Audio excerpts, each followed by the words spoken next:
Enter Lane. Lane. Lady Bracknell and Miss Fairfax. Algernon goes forward to meet them. Enter Lady Bracknell and Gwendolen. Lady Bracknell. Good afternoon, dear Algernon. I hope you are behaving very well. Algernon. I am feeling very well, Aunt Augusta. Lady Bracknell. That is not quite the same thing. In fact, the two things rarely go together. Sees Jack and bows to him with icy coldness. Algernon to Gwendolen. Dear me, you are smart. Gwendolen. I'm always smart. Am I not, Mr. Worthing? Jack. You're quite perfect, Miss Fairfax. Gwendolen. Oh, I hope I'm not that. It would leave no room for developments, and I intend to develop in many directions. Gwendolen and Jack sit down together in the corner. Lady Bracknell. I'm sorry if we are a little late, Algernon, but I was obliged to call on dear Lady Harbury. I hadn't been there since her poor husband's death. I never saw a woman so altered. She looks quite 20 years younger. And now I'll have a cup of tea and one of those nice cucumber sandwiches you promised me. Algernon. Certainly, Aunt Augusta. Goes over to tea table. Lady Bracknell. Won't you come and sit here, Gwendolen? Gwendolen. Thanks, mamma. I'm quite comfortable where I am. Algernon, picking up empty plate in horror. Good heavens, Lane! Why are there no cucumber sandwiches? I ordered them specially. Lane gravely. There were no cucumbers in the market this morning, sir. I went down twice. Algernon. No cucumbers? Lane. No, sir. Not even for ready money. Algernon. That will do, Lane. Thank you. Lane. Thank you, sir. Goes out. Algernon. I'm greatly distressed, Aunt Augusta, about there being no cucumbers, not even for ready money. Lady Bracknell. It really makes no matter, Algernon. I had some crumpets with Lady Harbury, who seems to me to be living entirely for pleasure now. Algernon. I hear her hair has turned quite gold from grief. Lady Bracknell. It certainly has changed its colour. From what cause, I, of course, cannot say. Algernon crosses and hands tea. Thank you. I've quite a treat for you tonight, Algernon. I'm going to send you down with Mary Farker. She is such a nice woman and so attentive to her husband. It is delightful to watch them. Algernon. I am afraid, Aunt Augusta, I shall have to give up the pleasure of dining with you tonight after all. Lady Bracknell, frowning. I hope not, Algernon. It would put my table completely out. Your uncle would have to dine upstairs. Fortunately, he is accustomed to that. Algernon. It is a great bore, and I need hardly say a terrible disappointment to me, but the fact is, I've just had a telegram to say that my poor friend Bunbury is very ill again. Exchanges glances with Jack. They seem to think I should be with him. Lady Bracknell. 'Tis very strange. This Mr. Bunbury seems to suffer from curiously bad health. Algernon. Yes, poor Bunbury is a dreadful invalid. Lady Bracknell. Well, I must say, Algernon, that I think it is high time that Mr. Bunbury made up his mind whether he was going to live or to die. This shilly-shallying with the question is absurd. Nor do I in any way approve of the modern sympathy with invalids. I consider it morbid. Illness of any kind is hardly a thing to be encouraged in others. Health is the primary duty of life. I'm always telling that to your poor uncle, but he never seems to take much notice as far as any improvement in his ailment goes. I should be much obliged if you would ask Mr. Bunbury from me to be kind enough not to have a relapse on Saturday, for I rely on you to arrange my music for me. It is my last reception, and one wants something that will encourage conversation, particularly at the end of the season, when everyone has particularly said whatever they had to say, which in most cases was probably not much. Algernon, I'll speak to Bunbury, Aunt Augusta, if he is still conscious, and I think I can promise you he will be all right by Saturday. Of course, the music is a great difficulty. You see, if one plays good music, people don't listen, and if one plays bad music, people don't talk. But I'll run over the programme I've drawn out. If you will kindly come into the next room for a moment. Lady Bracknell. Thank you, Algernon. It is very thoughtful of you. Rising and following Algernon. I'm sure the programme will be delightful after a few expurgations. French songs I cannot possibly allow. People always seem to think they are improper, and either look shocked, which is vulgar, or laugh, which is worse. But German sounds a thoroughly respectable language, and indeed I believe it so. Gwendolen, you will accompany me. Gwendolen, certainly, mamma.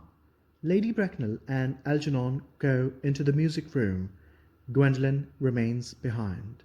Jack. Charming day it has been, Miss Fairfax. Gwendolen. Pray, don't talk to me about the weather, Mr. Worthing. Whenever people talk to me about the weather, I always feel quite certain that they mean something else, and that makes me so nervous. Jack. I do mean something else. Gwendolen. I thought so. In fact, I am never wrong. Jack. And I would like to be allowed to take advantage of Lady Bracknell's temporary absence. Gwendolen.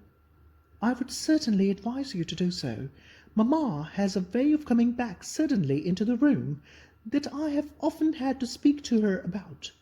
Jack, nervously. Miss Fairfax, ever since I met you, I have admired you more than any girl I have ever met since I met you. Gwendolen. Yes, I'm quite well aware of the fact, and I often wish that in public, at any rate, you had been more demonstrative.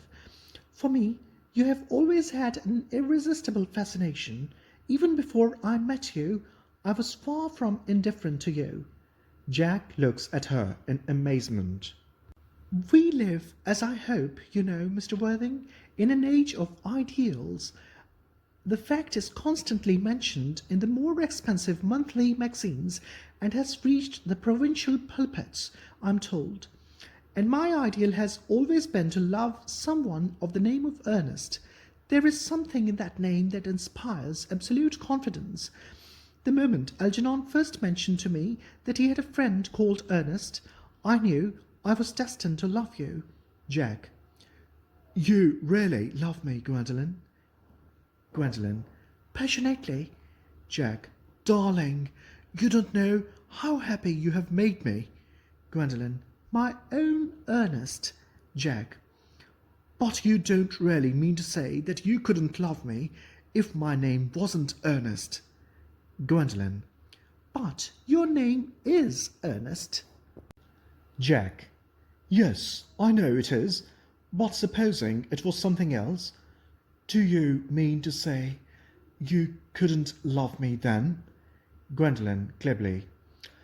That is a clearly metaphysical speculation, and like most metaphysical speculations, has very little reference at all to the actual facts of real life, as we know them. Jack. Personally, darling, to speak quite candidly, I don't much care about the name of Earnest. I don't think the name suits me at all. Gwendolen. It suits you perfectly. It is a divine name. It has music of its own. It produces vibrations. Jack. Well, really, Gwendolen, I must say that I think there are lots of other much nicer names. I think Jack, for instance, a charming name. Gwendolen. Jack? No, there is very little music in the name Jack, if any at all, indeed. It does not thrill. It produces absolutely no vibrations. I have known several Jacks, and they all, without exception, were more than usually plain. Besides, Jack is a notorious domesticity for John, and I pity any woman who is married to a man called John. She would probably never be allowed to know the entrancing pleasure of a single moment's solitude. The only really safe name is Earnest. Jack. Gwendolen, I must get christened at once. We must get married at once. There is no time to be lost. Gwendolen. Married, Mr. Worthing? Jack, astounded. Well, surely, you know that I love you, and you led me to believe, Miss Fairfax, that you were not absolutely indifferent to me. Gwendolen.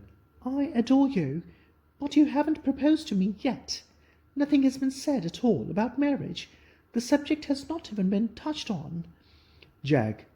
Well, may I propose to you now? Gwendolen. I think it would be an admirable opportunity, and to spare you any possible disappointment, Mr. Worthing, I think it only fair to tell you quite frankly beforehand that I am fully determined to accept you. Jack. Gwendolen. Gwendolen. Yes, Mr. Worthing. What have you got to say to me? Jack. You know what I have got to say to you. Gwendolen. Yes, but you don't say it. Jack. Gwendolen, will you marry me? Goes on his knees. Gwendolen. Of course I will, darling. How long have you been about it? I'm afraid you have had very little experience in how to propose. Jack. My own one. I have never loved anyone in the world but you. Gwendolen. Yes, but men often propose for practice. I know my brother Gerald does. All my girl friends tell me so. What wonderfully blue eyes you have, Ernest. They are quite blue. I hope you will always look at me just like that, especially when there are other people present. Enter Lady Bracknell. Lady Bracknell. Mr. Worthing, rise, sir, from this semi-recumbent posture. It is most indecorous. Gwendolen. Mamma. He tries to rise. She restrains him. I must beg you to retire. This is no place for you. Besides, Mr. Worthing is not quite finished yet. Lady Bracknell. Finished what, may I ask? Gwendolen. I am engaged to Mr. Worthing, mamma. They rise together. Lady Bracknell. Pardon me? You are not engaged to anyone. When you do become engaged to someone, I, or your father, should his health permit him, will inform you of the fact. An engagement should come on a young girl as a surprise, pleasant or unpleasant, as the case may be. It is hardly a matter that she could be allowed to arrange for herself. And now, I have a few questions to put to you, Mr. Worthing. While I am making these inquiries, you, Gwendolen, will wait for me below in the carriage. Gwendolen, reproachfully. Mamma. Lady Bracknell. In the carriage, Gwendolen. Gwendolen goes to the door.